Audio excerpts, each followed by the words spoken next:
to the Talent Optimization Podcast, the go-to podcast for CEOs and HR professionals wanting to bridge the gap between the strategy and tactical implementation of talent optimization within their organizations.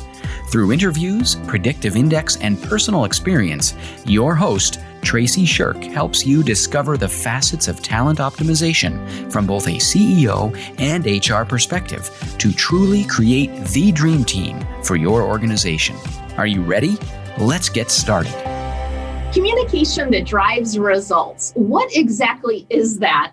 And so often what we find in the human resources world, and when we're really optimizing our talent, is that there is a loss of translation in our messages. So with me today, I have Matthew Kovnesky, and Matthew is with us from Marsh McLennan, and he's a benefits advisor. And one of the key reasons that, Matthew and I have talked about so many times is the horror stories with benefits. And if you're an HR professional listening or an executive listening, you know that the cost drivers associated with benefits is ridiculous.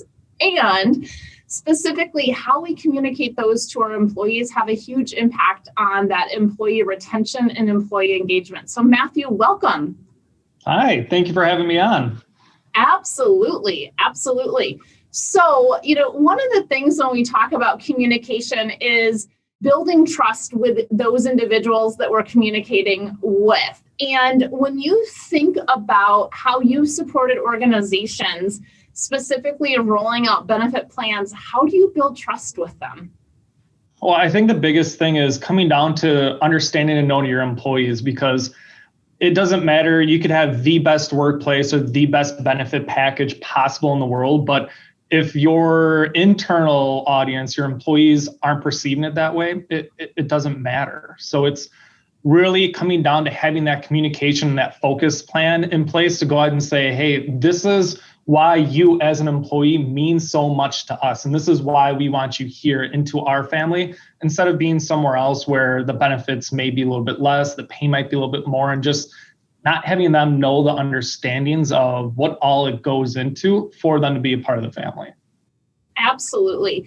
And one of the things you mentioned is really kind of knowing that audience that you're talking to. And, we chatted a little bit earlier about, riding Yamacats here in Wisconsin and Michigan in the winter and whatnot, but really understanding who is our employee audience. Is there a family involved in that? What specifically are those kind of other things that are really important to those individuals? And how do we have those conversations? Because so often, our communication with staff is lost in the translation. And so often staff and us ourselves don't always know what questions to ask. So how do you kind of work with that? Hey, how do I A, get to know my audience, and B, how do we ensure that once we get to know our audience, that we're leaving enough opportunity and safety for questions to really understand?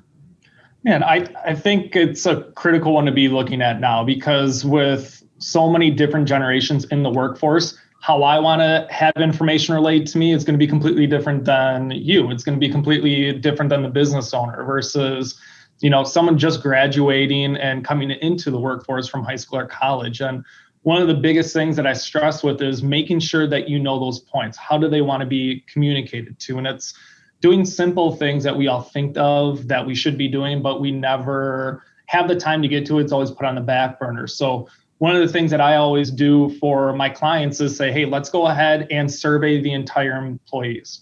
Let's see what ways they want to have communication. Do they want it via a text message? If I talk to a couple of my cousins or my nephews, don't call them, don't email them, send them a text message, let them know the key most important things. Do they want videos? Do they want to have Zoom meetings? Do they want to have interactive employee meetings? Do they just want a piece of paper that they can take home to their significant other and just say, hey, check off on this or not? So really knowing how they want to be communicated to is key to any of the communication programs that we put in place then moving forward for my clients. And really the opportunity there is what helps build out that program, because what we look for is what's important to them. We send out a 7-question survey of asking simple things of what's the best way to talk to you? Are you the the key decision maker, I guess you could say, in the household to go ahead and make these? Or do you want to have your significant other looped in some of these emails and communications? Because one of my clients, half of their population, their spouses make the decision because the other half of the population, they're on the road driving their trucks. So it's really having that understanding of what's important to them, what's going to go ahead and be the most impactful mode of communication to them. So they can go ahead and then say, this is what we know, this is what we hear, this is how we're going to impact them. And then really wanting the employees to make sure that they know that their voice is being heard. So asking them, what do you like about your benefits package? What don't you like about it? What do you wish you had? If you're coming from somewhere else, what did you see there? How can we better adjust our plans to focus on us helping you as the employees? Yeah, absolutely. And I think that communication, and most of our listeners utilize predictive index or are interested in predictive index. And one of the key things with predictive index is it actually tells us how employees need to and want to be communicated with, right? Are they going to think through issues, or are they going to talk through items? So really kind of taking those two things together is really helpful to understanding how we can best serve. But it also shows, hey, do we need to do some things in video? Do we need to do them live in person, sans COVID? Do we need to write a memo? But I'm going to put a caution out here about memos. So when this podcast is being recorded, it's a week or so after the situation with Basecamp. Did you hear about that one, Matthew? No, I haven't. So the Basecamp I know, right? So the Basecamp situation is essentially a CEO sent out a memo to his staff specifically about diversity, equity, and inclusion issues, and essentially said, hey, if you don't agree with what we're doing here, you can take a buyout. So versus having conversations and getting into what's happening, that type of communication, a memo from the CEO wasn't necessarily driving the results that they were looking to drive. And I bring up this situation, one, because it's real time. It's hitting us, right now. We're still in the middle of a number of different items happening. And it's so important that we really think about what is the impact with the way that I'm communicating with my staff. Is it going to have the key results that I'm looking to get? And is there other modes? I love how you said transportation earlier. Is there other modes of transportation within that communication to actually get to those key results? I think a lot of it, especially, I'm going to have to go back and read up on this a little bit more, but it sounds like, the CEO had a potentially good intention on what he was going to say, but I don't think it was clearly communicated that well. And when you're looking at all the different ways of going ahead and trying to communicate effectively to all your employees, you have to make sure that whatever you're saying is going to tie back to the bigger picture, and making sure that what I'm about to say, are the employees going to interpret it the way that I want it to be interpreted? And how you go about doing that, whether it's coming directly from you or working through, middle management, or having someone like human resource director in that room saying, hey, wait a minute, I understand what you're saying, but we can't say it in that way because it's going to be taken in the wrong context. We have to position and have it said this way. So it's hitting the employees in the proper ways is key to it. Yeah, absolutely. So really establishing those clear goals as to what are we trying to accomplish with those business objectives. And so if we, put this in a benefits context, if we put it in a diversity, equity, and inclusion context, if we put it in a hiring context, right? Like the context doesn't necessarily matter, but what is that key goal that we're trying to get to? So I'm curious, how do you do that? And, do you have an example where you've gotten some really effective results, and what did that look like? Yeah, so I think what has happened in the last year is that COVID has really put in front of everybody, really, how do we make sure as a company that we're doing what's best and what's right for our employees and for the company? I had a client that just was having an extremely hard time relaying that information. Everybody that was within the organization was very fearful of COVID's hitting, pandemic's hitting. Orders are going down. Am I going to lose my job? How's this going to impact me, mentally, financially? How do I know that the company isn't just going to do what they need to do to stay afloat? And part of what we ended up coming in and doing, myself and my team, was just saying, what is that overarching story that you want, or the message that you want to go ahead and tell your employees? You want them to know that everything that's being done, whether it's doing a furlough or, potentially doing a little bit of a pay decrease, it's in their best interest. We don't want to let anybody within our family, they refer to every single employee as a family member. We don't want any family members to leave. We don't want anybody to go ahead and think otherwise, because we know those negative thoughts that come in, that perception of going ahead and losing your job potentially and impacting your family, that impacts your work performance. So productivity goes down. And one of the things that we did was we just surveyed, and we actually held little focus groups with we call them key family members in their organization, that really were kind of the people that other people listen to. They're the ones that were the people that were going to jump up at the top of a mountaintop and scream out loud how great it is or how bad it is. And we got to understanding what was going on from their viewpoint, and really what's going on from the employees. And what we were able to do is we built a messaging strategy for them that kind of took everything holistically of what's going on in the organization, what's going on in the marketplace. We tried to put on our wishful thinking hat to say, hey, this is what the next 12 months is going to look like. But here's how we're going to communicate to the employees to ensure that they know from top down leadership is on board with keeping everybody here. Nobody's going to be gone. No one's going to be leaving. No one's going to be fired or furloughed during these tough times. And we ended up doing a wide variety of different modes of communication to them. So we did send out email blasts to all the employees. Every 3 weeks, they got an email, kind of like here's a company summary or a company update from the CEO and the president. And we worked with them on the messaging campaign that was going to happen. We did videos, so we ended up doing benefit videos for them that talked through their benefits of why an EAP program is something that is an amazing benefit to have, especially during these times, because maybe you don't want to go ahead and have a hard conversation with a significant other, but you'll talk to a stranger over the phone with them, and you'll have no issues doing that. So we went through and started really explaining things, and those videos actually have been sent out on a monthly basis on key topics.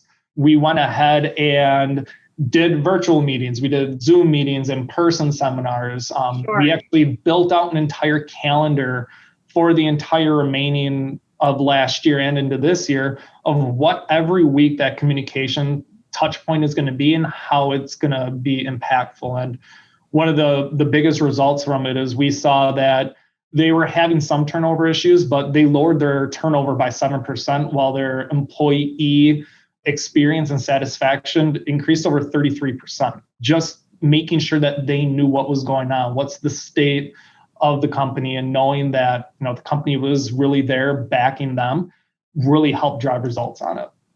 And those are some significant numbers, especially when we look at the current hiring market that we're in. One of the things that you mentioned that I absolutely loved was you kind of brought up and said, hey, I won't talk to a spouse about this, but I'll talk to a stranger about it.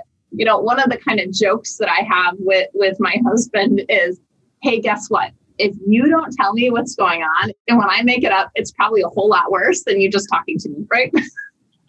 Or vice versa. And so often it's the same thing with our staff, right? Like, let's just have the conversation. And if it's a hard conversation, it's a thought that it's a hard conversation. It's really not. We're just talking about the facts, right? But, having those conversations is really going to let everybody know where they're at, because when we make it up in our head, we kind of make up these horror stories that are so much worse than what actuality is. So thank you so much for sharing that and sharing the specific numbers behind it, because those are some great numbers, especially as we're looking at how do we engage and retain our staff, because we know that it impacts productivity and profitability inside of our organizations. So, and I just want to kind of quickly recap some of the 3 key areas that you shared. Was 1, hey, we need to ensure we know our audience when we're communicating. 2, we need to ensure that we're establishing really clear goals and what is that specific outcome that we're getting to. And 3, that we're utilizing multiple channels of communication based on the demographics of the individual. So thank you so much for sharing those key things throughout our conversation today. And we end every conversation with, what's one key actionable takeaway for our executive listeners? So I'm so curious from your experience working with both HR and executives, what's that key takeaway?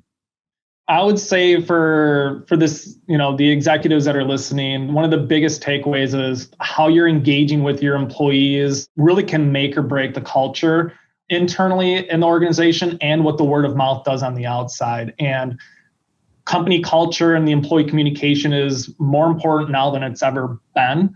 And if you have a plan in place, really give HR the full support that they need to execute on that plan. Don't try to hold them back because it has a direct impact on turnover, employee engagement, and your internal and external branding.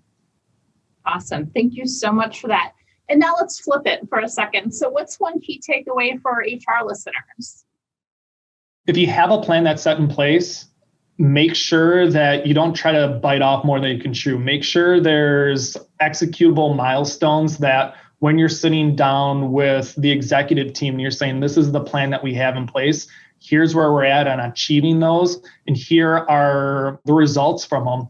It sets you up more for success, and it's going to work out better than trying to take everything off all at once and only executing half of it, a quarter of it. And typically, from what I've seen in experience, when you do that, the results just aren't there, and it's harder to continue having that seat at the table then.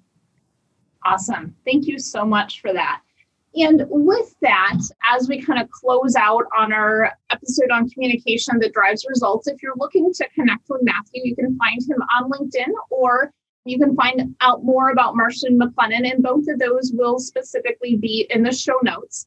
So thanks so much for listening. And if you're interested in office hours with our Elevated Talent Consulting team, or our webinars that happen twice a month, where we actually dig a bit deeper into each of these topics, some really specific how-tos, and actually some of those roadmaps. How do we create a communication roadmap for our employees? Please check out our Talent Optimization Foundation program. Have a great rest of your day. Thank you. Thank you for joining us on this episode of the Talent Optimization Podcast. You'll find more tools and resources for CEOs and HR professionals looking to bridge the strategies versus implementation gap of talent optimization at elevatedtalentconsulting.com. We've also created a free, valuable resource for you to begin bridging the gap called the Talent Optimization Foundation Membership Program. You can access it for free at elevatedtalentconsulting.com/foundation. Be sure to tune in next week for another episode to learn more about talent optimization and creating a dream team for your organization.